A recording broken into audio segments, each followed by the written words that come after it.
اور اللہ رب العزت نے یہ خطہ بھی ایسا غیر معمولی بنایا ہے کہ دنیا میں اس کی مثال نہیں ملتی۔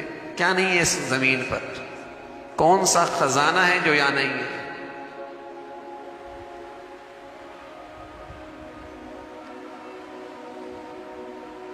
زمین خزانوں سے بھرے پڑی ہے، زرخیز ملک ہے، 4 موسم ہے۔ اتنی بڑی انڈونیشیا کے بعد جب بنگلہ دیش ساتھ تھا تو سب سے بڑی اکثریت تھی مسلمانوں کی، اور اتنی بڑی نوجوانوں کی طاقت۔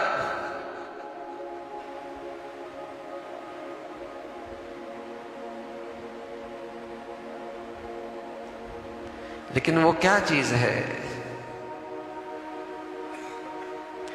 کہ ان باشندوں کو اور اس قوم کو اس آزادی کی برکات اور ثمرات نصیب نہیں ہوئی۔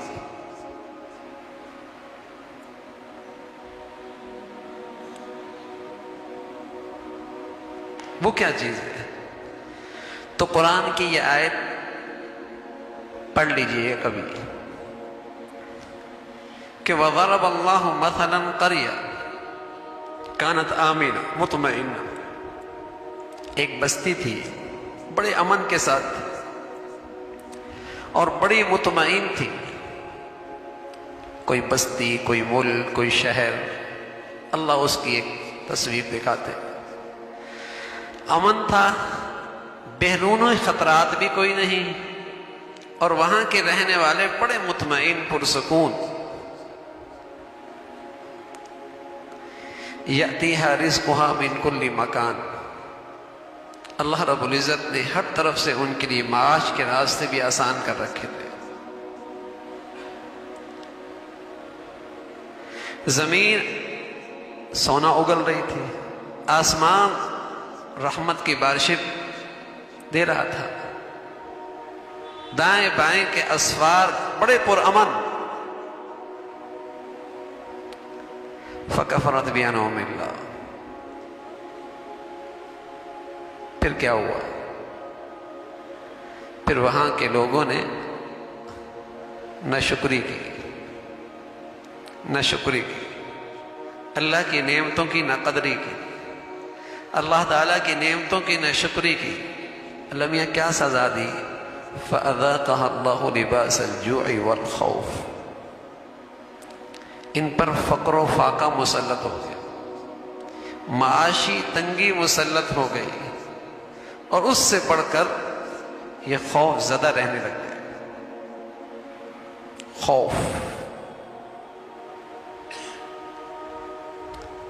خوف کی فضا بن گئی۔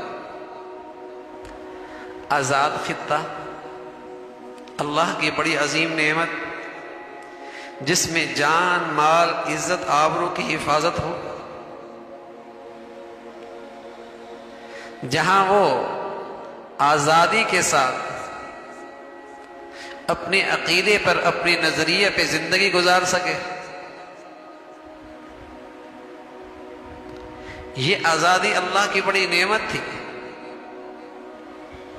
فکفرت بانعم اللہ، نعمتوں کی ناشکری کی کہ اللہ نے یہ ملک دیا تھا، وعدہ بھی کیا تھا، اللہ کے بندوں سے وعدہ بھی کیا تھا، پھر عہد توڑا، دھوکہ کیا، اور اسلام کو یہاں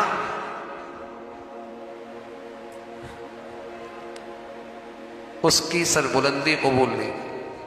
عجیب بات ہے، ہمارا ملک مسلمانوں کا، حکومت مسلمانوں کی، سرکاری مذہب اسلام، لیکن زندگی اور قومی اداروں میں اگر نہیں ہے تو اسلام نہیں۔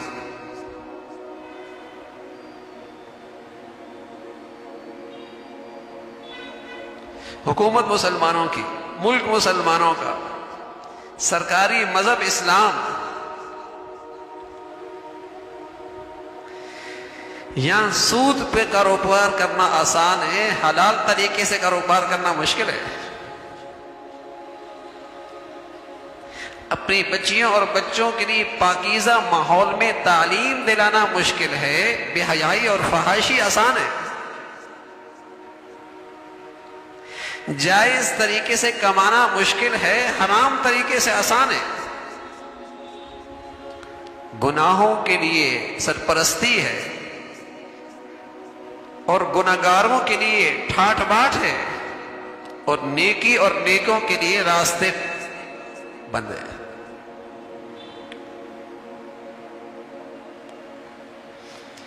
جب اللہ کی اس نعمت کی ناقدری یوں کی، اللہ حفاظت فرمائے، ایک حصہ اس کا کٹ گیا، جسے آج ہم بنگلہ دیش کہتے ہیں۔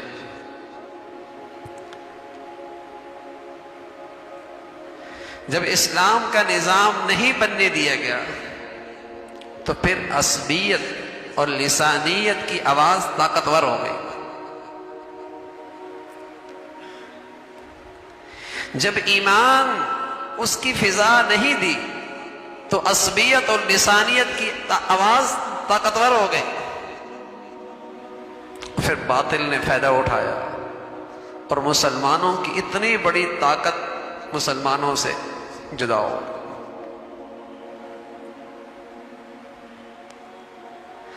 اور بقیہ جو حصے رہ گئے ہیں عجیب شان ہے۔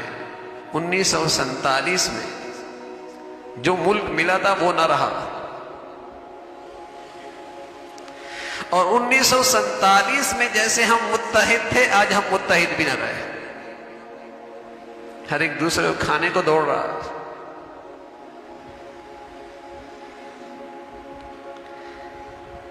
جماعتی تعصب، گروہی نفرت ایسی ہے، گھر گھر میں، محفلوں میں، دوستوں میں نفرت،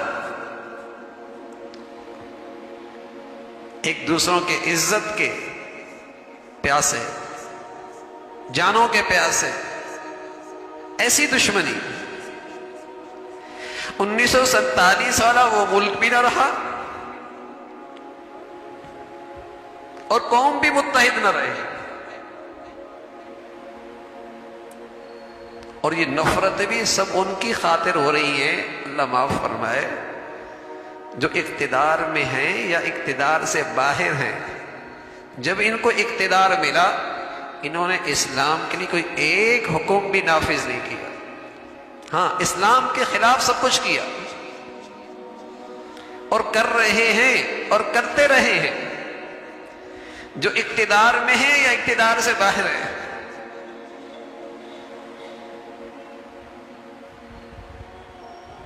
ان کی خاطر یہ لڑ رہا ہے مسلمان۔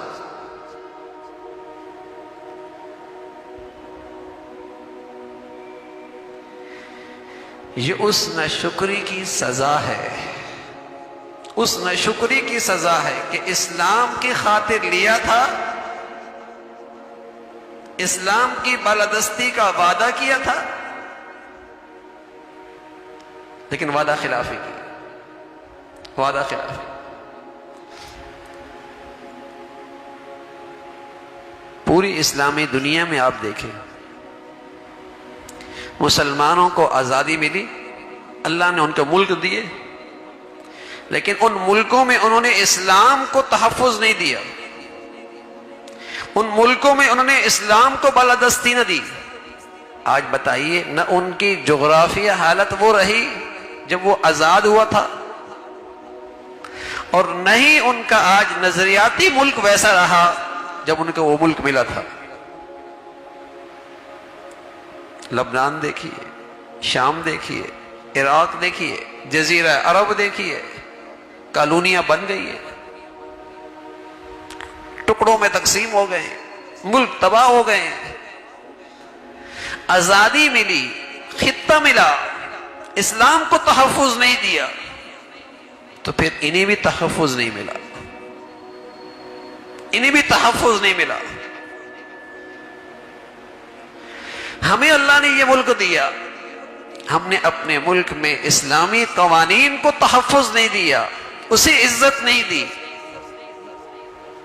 ایک حصہ جا چکا ہے۔ باقی بحران ایسے ہیں اللہ ہی حفاظت فرمائے۔ ہم تو ہر وقت ہر نماز میں دعا کرتے ہیں اللہ اس ملک کا حامی اور ناصر ہو، اس لیے کہ یہ ملک ہماری پہچان ہے، یہ ملک ہماری عزت ہے، یہ ہے تو یہاں دین کے سارے شعبے ہیں، لیکن من حیث القوم جو ہم نے اس نعمت کی ناقدری کی ہے،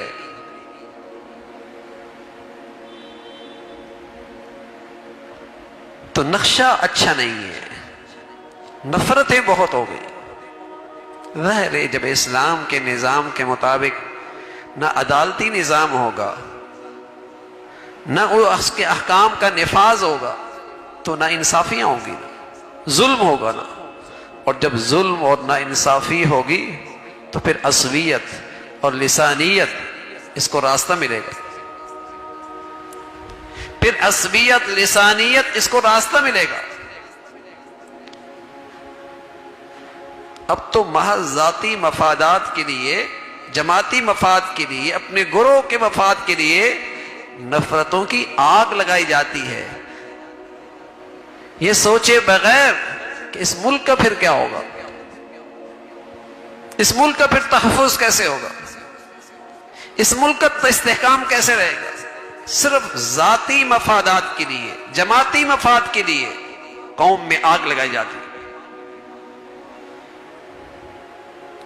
اور چونکہ قوم خود انفرادی سطح پہ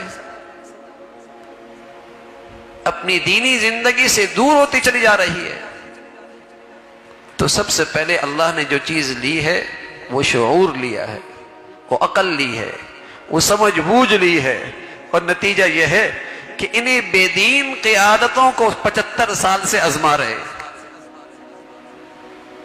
75 سال سے ان بے دین قیادتوں کے پیچھے لگے۔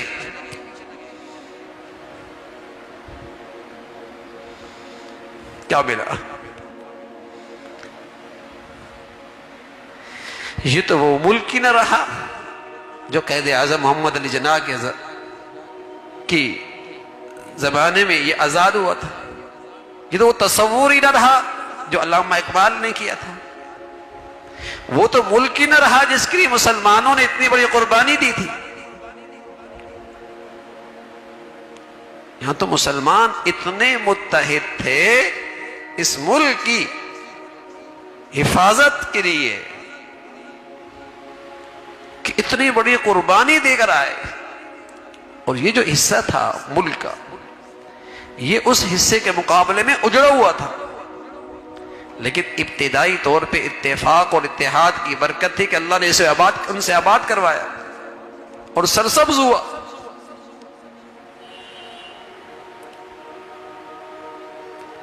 لیکن اس نعمت کی، نعمت اسلام کی، اور اسلام کا تحفظ جب اس ملک میں نہ رہا، اس کے قوانین کا تحفظ نہ رہا، تو اللہ نے بتایا فَأَذَاقَهَا اللَّهُ لِبَاسَ الْجُوعِ وَالْخَوْفِ، جب اللہ نے نعمت دی اور ناشکری ہوئی،